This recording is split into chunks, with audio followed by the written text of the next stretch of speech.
So మీలో చాలామంది ఇప్పుడు ఇంటర్వ్యూస్ అటెండ్ అయ్యేవాళ్ళు చాలామందే ఉండుంటారు. మీరు ఫ్రెషర్స్ కావచ్చు, ఆర్ ఎక్స్పీరియన్స్ వాళ్ళు కావచ్చు, 2 ఇయర్స్ వాళ్ళు కావచ్చు, 5 ఇయర్స్ వాళ్ళు కావచ్చు, ఏ ఎక్స్పీరియన్స్ అయినా సరే ఇప్పుడు ప్రస్తుతం అసలు ఈ ఇంటర్వ్యూస్‌లో ఇంటర్వ్యూ ప్యానెల్స్ నిజంగా మనల్ని హైర్ చేసుకోవడానికి ఇంటర్వ్యూ షెడ్యూల్ చేస్తున్నారా? అసలు నిజంగానే మనల్ని హైర్ చేసుకునే ఒపీనియన్ ఉందా లేదా వాళ్ళకి?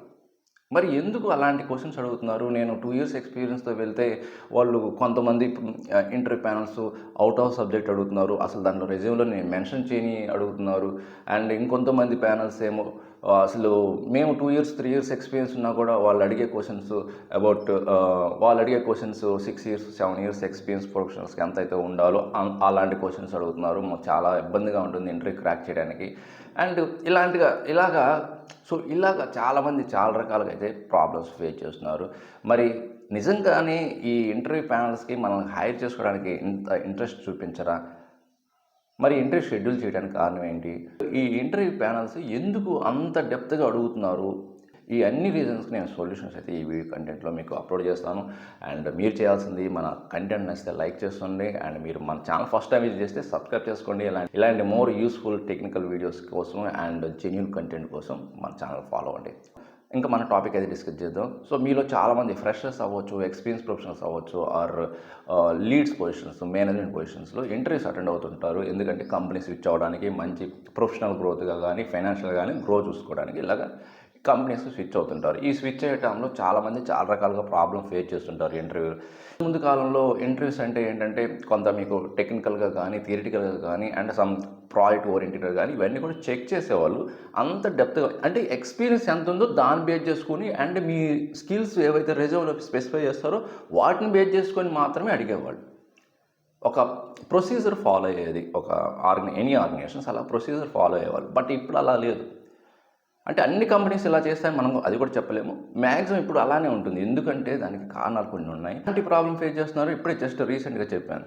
అంటే మీరు 2 ఇయర్స్ ఎక్స్పీరియన్స్ ఉంటే మీకు అరౌండ్ 5 ఇయర్స్, 6+ ఇయర్స్ ఎక్స్పీరియన్స్ ఉన్న క్వెషన్స్ మీకు అడుగుతున్నారు. ఇంకొన్ని సినారియోస్ ఏంటంటే మీరు ఏవైతే స్కిల్స్ మెన్షన్ చేస్తారో వాటిని అడగకుండా వేరేవేవో అడుగుతుంటుంటారు. అలాగా మీరు ఎవరైనా సరే ఇలాంటి ఎక్స్పీరియన్స్ పొందుంటే కామెంట్ రూపంలో తెలియచేయండి. మీకు మెన్షన్ చేసిన స్కిల్స్ కాకుండా వేరే అడుగుంటే అవుట్ ఆఫ్ ద సబ్జెక్ట్ అడిగి అండ్ దానివల్ల రిజెక్ట్ అయిన ఉంటే కూడా కామెంట్ చేయండి.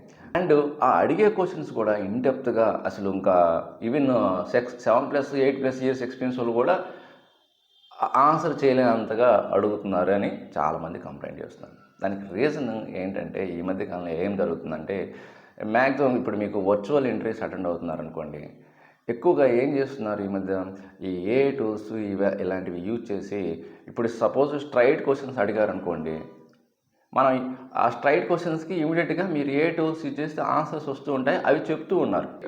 ఏఐ టూల్స్ యూజ్ చేసి ఇంటర్వ్యూస్ క్రాక్ చేయడానికి ఇలా చేస్తున్నారని ఈ ఇంటర్వ్యూ ప్యానల్స్ ఏం చేస్తున్నారంటే స్ట్రైట్ క్వశ్చన్స్ కాకుండా డైరెక్ట్గా అడిగితే ఎవరైనా చెప్తున్నారు. ఓకే, ఎంత ఎక్స్పీరియన్స్ ఉన్న వాళ్ళని చెప్పేస్తున్నారు. 2 ఇయర్స్ అయినా, 5+ అయినా, 6+ అంతని చెప్తున్నారు. అదే క్వశ్చన్ని వాళ్ళు ఇండైరెక్ట్గా రివర్స్ ఇంజనీరింగ్ అంటారు. ఆ వేలో అండ్ సినారియో బేస్డ్వి ప్రాజెక్ట్లో మీరు ఎలా అప్లై చేశారు, ప్రాజెక్ట్ రిలేటెడ్వి అంటే ఇన్డెప్త్గా అవి ఎలా ఉంటాయంటే ఆ క్వశ్చన్స్ ఎలా ఉంటాయంటే వినటానికి ఏమో చాలా ఈజీగా ఉన్నట్టుంటుంది. బట్ ఆన్సర్ ఏదో తెలిసినట్టుంటుంది కానీ మనకు చెప్పలేం. వినగానే క్వశ్చన్ ప్రాబ్లం వాళ్ళు అడిగింది చాలా ఈజీరా అనే ఫీలింగ్ వస్తుంది. బట్ ఆన్సర్ అయితే ఎక్కడో విన్నట్టుండదు కానీ తెలియదు అనమాట. అలా ఉంటాయండి. ఇక్కడ డెప్త్గా సినారీ బేస్డ్ అంటే ఏవో బయట సబ్జెక్ట్ ఏం కాదు. మీ టాపిక్స్లోనే అది వర్క్ చేసిన ఎంప్లాయీకి త్వరగా ఆ సొల్యూషన్స్ అనేవి దొరుకుతాయి, చెప్పగలరు. వర్క్ చేసిన హ్యాండ్స్ అండ్ ఎక్స్పీరియన్స్ ఉన్న వాళ్ళకి. బట్ మనం అందరూ ఎక్కువ పర్సెంటేజ్ ఎలా ఉన్నాము, ఎక్స్పీరియన్స్ వెళ్తుంటాం కదా. ఎక్స్పీరియన్స్ వెళ్ళినప్పుడు ఏంటంటే ఏవో మనకి కొన్ని బేసిక్స్వి, ఇంటర్మీడియట్ లెవెల్వి, థియరీవి అండ్ మనకు తెలిసిన కొన్ని ఎగ్జాంపుల్స్ ప్రిపేర్ అయ్యి వెళ్తుంటాం. సో ఇక్కడే ఎక్కువ మంది ఇంటర్వ్యూ రిజెక్ట్ అవుతూ ఉన్నారు. సో సినారీ బేస్డ్ అంటే ఇక్కడ బయట ఎక్కడ అడగరు. మీ సబ్జెక్ట్లోనే మీ ప్రాజెక్ట్ తీసుకొని ఏదో ఒక చిన్న టాపిక్ జస్ట్ తీసుకొని ఒక క్వశ్చన్ రైజ్ చేస్తే చాలు. వినటానికి చాలా ఈజీగా ఉంటుంది. బట్ మనకు అది ఆన్సర్ తెలియదు అన్నమాట. సో అలాంటి క్వశ్చన్స్ అడుగుతున్నారు అండ్ ఇంటర్వ్యూని అయితే క్రాక్ చేయలేకపోతున్నారు చాలామంది. అండ్ ఇంకొంతమంది ఆన్సర్స్ చేస్తున్నారు. ఇక్కడ కూడా ఒక విచిత్రం ఉంది. సపోజ్ జెన్యూన్ క్యాండిడేట్సే ఉన్నారనుకోండి, జెన్యూన్ క్యాండిడేట్స్ ప్రొఫైల్ కూడా చాలామందికి ఈ మధ్య ఫీడ్బ్యాక్ రావట్లేదు. చెప్తున్నారు, ప్రతి క్వశ్చన్కి ఆన్సర్ అయితే చెప్తున్నారు. బట్ వాళ్ళకి ఎక్కడ డౌట్ ఉందో ఇంటర్వ్యూ ప్యానల్స్కి అర్థం కావట్లేదు. ఇక్కడ మెయిన్ ఇంటెన్షన్ ఏంటంటే ఇంటర్వ్యూ ప్యానల్ది రిజెక్ట్ చేయడానికి మాత్రం ఎవరు ట్రై చేయరండి. ఈ క్యాండిడేట్ని అసలు తీసేద్దాము, రిజెక్ట్ చేద్దామని అని ఆ మెంటాలిటీతో ఇంటర్వ్యూ అటెండ్ కాదు. క్యాండిడేట్ని తీసుకుందామనే దాంతోనే వాళ్ళు ఇంటర్వ్యూ స్టార్ట్ చేస్తారు. బట్ వీళ్ళు చెప్పే ఆన్సర్స్ని బట్టి ఏమవుతుందంటే అతనికి డౌట్ వస్తూ ఉంటుంది. ఎందుకంటే ఫస్ట్ క్వశ్చన్లోనే డౌట్ వస్తుంది, ఇతను నిజంగా వర్క్ చేశాడా లేదని కూడా తెలిసిపోతుంది. దాన్ని బట్టి ఏంటంటే వీళ్ళకి ఎంత నాలెడ్జ్ ఉంది, తీసుకుందాము మరి చేయగలరా లేదా అనేది ఇన్డెప్త్గా అడుగుతున్నారు. అదంటే మెయిన్గా నేను చెప్పదలుచుకుంది ఇక్కడ. మీ ఎంతవరకు సబ్జెక్ట్ ఉంది, ఇన్ కేస్ తీసుకుంటే చేయగలరా వర్క్ లేదా అనేది అక్కడే తేలిపోతుంది అనమాట. మళ్ళీ ఎందుకు వాళ్ళని హైర్ చేసుకొని మనం తిప్పల పట్టడం ఎందుకులని వాళ్ళు ఆ మేనేజ్మెంట్ కానీ లీడ్స్ కానీ ఇలాగ ఆలోచించి అక్కడే తేల్చేస్తున్నారు ఇంటర్వ్యూ టైంలోని.